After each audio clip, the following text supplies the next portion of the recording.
Hi dear viewers, this is Arash Kamali with another session of website programming course under Python programming language and Django framework that you've been familiar with. As you may well remember, in the previous session we started our first website using Python and Django and made a first page and a default framework of Django using certain codes. Alright, now again I go to run my website so that I can see what did we do to go there. Alright, yeah, we open our terminal or terminator. We enter where the program files are saved. I need to enter cd, desktop, cd, my web. Here, if I ls, I see my project and my vnenv that with the source command, my vnenv bin activate the first step. I turn on my virtual. The second step, I enter my project folder. Let's see, my project. Yeah, and then using the command python manage.py run server. Like that, I run my website. Alright, and I open my Explorer again and enter my IP. I open my website. Okay, that was just a review to make sure that everything works well. Alright, now I have turned my virtual on and my website is running on virtual machine properly. I keep it at the running mode and without turning it off, now I open my editor. Let's see, where is my editor? Okay, that's it, right? Yes, all right. In our editor, to open our project, what do we do? Let's see what we have here.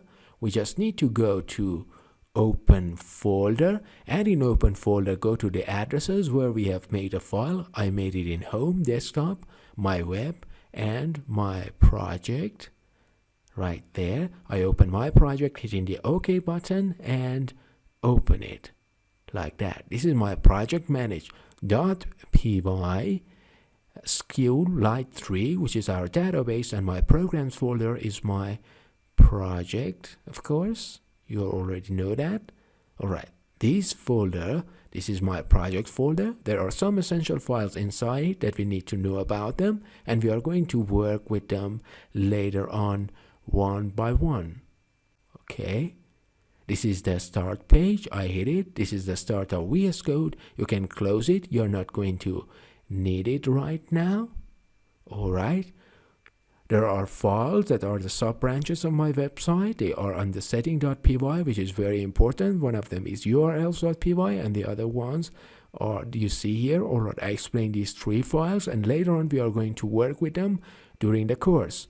What is WSGI? WSGI is a file which introduces our projects and explains what settings does our project have now. It is going to run and be used. This WSGI is used for deploying its setting on the site and on the internet.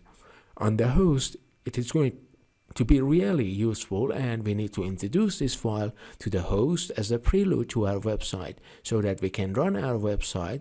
So we will be working with this in time. What are the other two sections? One of them, the URLs and setting.py. What are URLs.py? All the URLs of our website will be saved here. What is a URL? The URL is an address of the website. For instance, google.com, this is a URL. Google.com/.translate, this is a URL as well. Google.com/mail would be a URLs too. So these addresses are called URLs. And the URLs of our website need to be defined here. So that's for url.py. Now let's see what we have here on setting.py. On setting.py, this section is have explained where our files and folders are. If you read the text on top of them, you will see the explanations as to what they are. This is the secret key, which is different for every project that we make, and we need to make sure we keep it secret. We are in a training course, but you need to make sure that no one has access to your secret key, because this leaves your website in danger, and you never should let your project in danger. You need to make a new Django project so that you make a new secret key which are not similar, and this part is for the debug that I talked to you about, because right now we are going to work on our website. The debug is true so that we see the possible errors, but when we want to publish our site, we turn it to false, and it allows house is for when I need to introduce the websites that have permission to access my websites. Right now, because we are testing the local, we don't need that, and because our debug is true, we don't need to define it. Even if we turn the debug false, we need to enter the same IP that we enter in the Explorer to see our website here.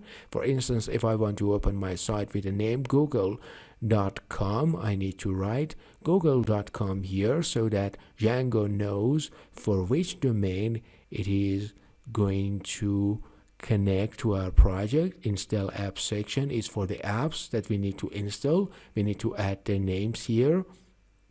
And middleware contains the libraries that are available to us or have been available to us by default. Here we have defined where our URL settings should be. My project.url is the URLs file for the URLs, and this section is for rendering templates. That what are they? They are the templates by default. We have them the way they are, and WSGI has been introduced here, which is the same WSGI file that I explained. The next part is for the database. Right now, by default, it has connected to SQLite 3.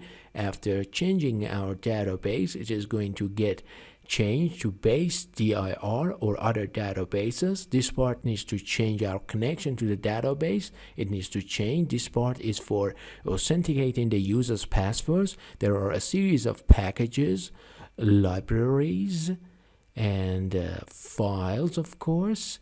And the next part is the language code section, our time zone, and the rest of the settings for the local time and languages. We will explain what the language is for. And the next important part is the static URL that says our URL. What are the addresses of our static URLs? I need to give an explanation here. We have two types of files on our site. One is a static and the other is media. So remember that. Two types of files. What is the difference between these two? The static files are the ones that we have from the very beginning. We add manually on our website, such as the pictures that is being used on our website. For instance, the files for the frame and appearance and the things like this would be a static that need to be sent into the static folder. The media folder contains the files such as pictures, videos, PDFs, and any file that we upload using an uploading system that we write for our website. This system will upload the type 2 files. These files will be uploaded and added to our site. They will be saved on the media folder. So the folders that we have here are used by default, and we set them and saved on static, and files which are uploaded will be saved in the media folder. That here we need to write the address of the media folder and the static folder so that our site works properly everywhere, so that when our site is uploaded on the internet, our files will keep working, and for instance our pictures are not deactivated and we will not run into any errors, and we will be able to see the media files. In this session we just gave some explanations on these files, and we have not yet entered setting and working with them. We need to give an explanation on this part. This is a ready-made URL. You see it here. This is the URL of our domain, because we have a ready-made admin on Django, which is a rather powerful and professional admin. We can use that so that we don't have to use so many of the functions like add, edit, delete, etc., etc. The admin does those for us, but we would not be using this ready-made admin in this course, and we will write our own admin so that it helps you become more professional programming. We just go to the We just want you to know these sections, but in the following session we are going to apply our settings on these sections.